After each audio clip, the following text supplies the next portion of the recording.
adofo a mo hwe Julie Juu TV said ya make am so hwe Julie Juu TV a but modian subscribe to your channel no like no send ma comment me say oh yes sir eye me de e ma me more vim e ma me mora na boost me immune system no ama Julie Juu ahoden dada e dia ye program for e dia bro follow Julie Juu TV ewo Facebook Julie Juu TV TikTok na fe subscribe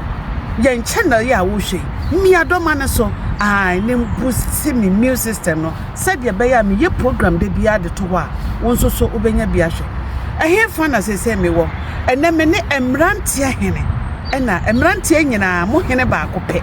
ena me ne na hia se ye ba betwetwe nkomo afa abrochirefo ensensem ya asisi maami a oni ni kunu atena abrochire abobra na be me de me kɔ Ghana aba ode okɔ Ghana ye kɔ e wakɔ nsa kɔ akɔtɔ obi so oni be obe ya kɔ wowo obi de adwumade na eje obi so de sisimu de eje oni obe ya kɔ akɔ wowo bebere e wɔ Ghana esan enunti oba na se ono so ye yire oje de ode bre no wa bre enya na japade no ode ato ayi sisimu de eje japade na firi maame nsem sesi ene mrante ahina ehye ye pese mrante ahina so ekire na adwene na afei nia owo kan ya futo bi a wo no ono so de mai mrante ahina ye ma wakọ baba Julie Juu TV so ujo so wo ye mrante ahina me pese obo wudin kire adof mrante ahina won se me kasa na no de ntim pa chawo ma won so kasa no ano nya den mrante ahina me pese obo wudin akire adofo na afei ye nto ankomo bonus from mrante ahina Mr. Thompson mrante ahina ya mo Milton Keynes mrante ahina okay we ya Milton Keynes mrante ahina me pese mrante ahina me di kan aka obi wo ho a one ne yire ene te abochire ha sei omo bobra e wo mo a be ma ne tumi ka sei me dofo se mani nka krom ha sei me kwa kotena Ghana ana obi okra onkotena Ghana okọ Ghana aba obeti anu akọwo wo ho obeti ana ne mamienu ochina bi ne mamiensa ebevi obeti wani na chese se wo honi efutu obey ana ensembe na obetimi aka fa ho na fe wonso mi ja floor na ma dodo bi a ope bi aka ne enko me da se bibri se we decide ato ni se ensem no de edoso so wo kase wo die chi na wo hwa mo ha na so wo kase wo die chi no aka ti se ene ade betin ye ne se bibri na ade aya na mema ya na ha se nam se ya si ye de nti so ho de bia na ko Ghana intimi ntra so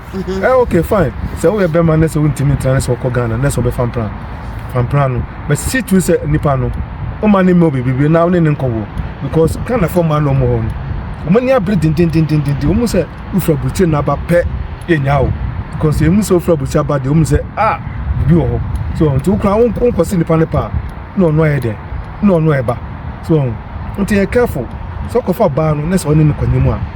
hu se woni na anyemu de o ma nko free da ko bia obefa so bia no a obeyede obeji wo no obeji so eno ne so an hwi ya na kuja mi mehu bi mehu obi ya wo free ha akọ Ghana okoga okofa oba ene na akọ Ghana okofa oba ne ko Ghana no sisi no ujane ne yire woni oba nso awo miensa so ya me maka bia wo se la so oba no akofa Ghana ne se nenu so but so wo se oba no akofa Ghana no the same thing no wo why this okofa oba no wo Ghana wan hwiye na akofa ni free Ghana na de ne ba ya ene de oduba ye wo no e che oba woni no wa se because beginning obeko kro dada den and last kra no oba no obede obehwo nemo brebre na kofa no fa ne bra abrotia se wona bon se oba no opewa na se no mpew nti asem de ne kan no edin emrante ahine wo kasa wo si wo hu bi da wo hu bi asem e bi ato ama wo kra wa no dem yenko ho kakra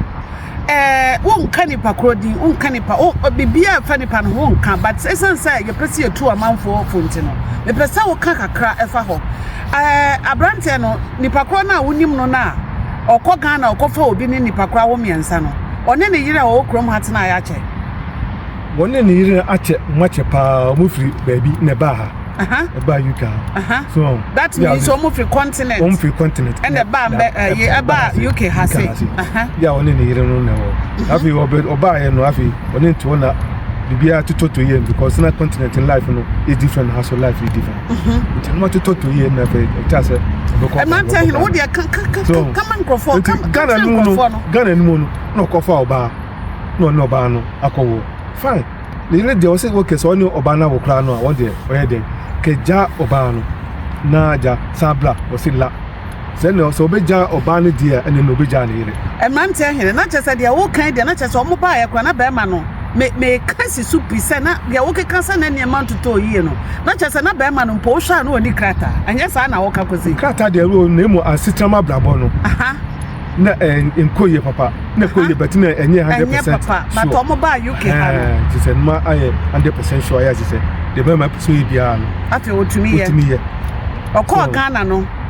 e na okofa obi no ne pakra wo ene na wo so oni ni pakra wo ye no she said ni yira oni ne tie no ohwe ne yira no she said kra ifia na ada no mutimu no why dey otofri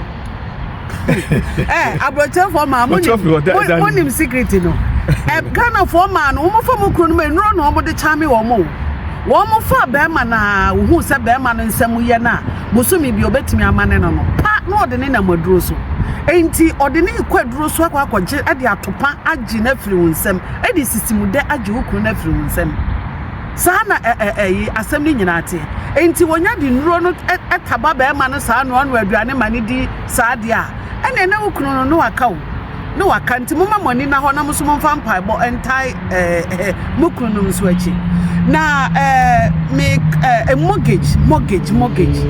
obi say oh me wo mortgage wa brochire yemfa Daddy Lumba asem ye baaye Daddy Lumba na yire wo mortgage wa brochire enam say intimate te say lawyers bi wo Ghana say han frefre Daddy Lumba ma no say mo ma me dan no wa brochire mo mfa papers mreye mo fa dan papers men ye say Daddy Lumba e wo dan wa brochire mortgage wo mortgage e wa brochire the person wo chire mo because Ghana ye koto dan a ye tuefo no ye tue edan ne nyina aka na etim to obi so ofie o Ghana krom ha say mortgage no papa we o mortgage ntina mpeso ono ane kana ase papa chire say de mortgage mote say de wote krom ha say abosumi bia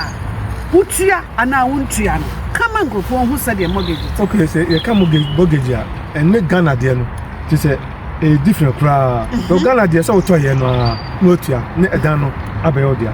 aso so de yes mortgage wotua edan ayodia enso nya odia so 50 so ayodia so nya odia agent na ayodia na nya odia because wotua ye no wotua edan no wi sanity so yes be amfasa dan cra be 100,000 so no kutua be say 20,000 okay akase 18,000 80,000 80,000 no busum bia betua be 30 years so you said that we 30 years kakra 30 years until anyeze nyamu amma na say ukodu ebi na say oduma say na wantimentua dan kan na ya nipa no a wato dan influence umtimiti dan no influence wo so wato umtimiti dan influence because wantimentua na je dan influence no mo aton price a wo fi say wo mo ye de e be ton tema mo waboka okay so until you told we are necessary na beba so say wo dia na dama until kran ye kran na ye ton kran na no aye de no anya bi so because otua akodu ebi wanti mentua ankante so pe musika until the answer so mo ton force okay enti sa woni oba e wo abrochire wo ye bema na woni wo yire ti abrochire na wo bema no gya oba ne ho e kokotena Ghana na mo wo mortgage mo wo dan wo abrochire a wo fin so oba ne betimi agya dan mortgage ni ho no ne wo aba betena Ghana ho ana ama wo mortgage no ho na betua so okay no aminu oba no te say oba no say wontimi nya mortgage no e ma Ghana metra ho this be a mo ma ne bia e ma no anyinyi ne bia e ma no o mo yi adwuma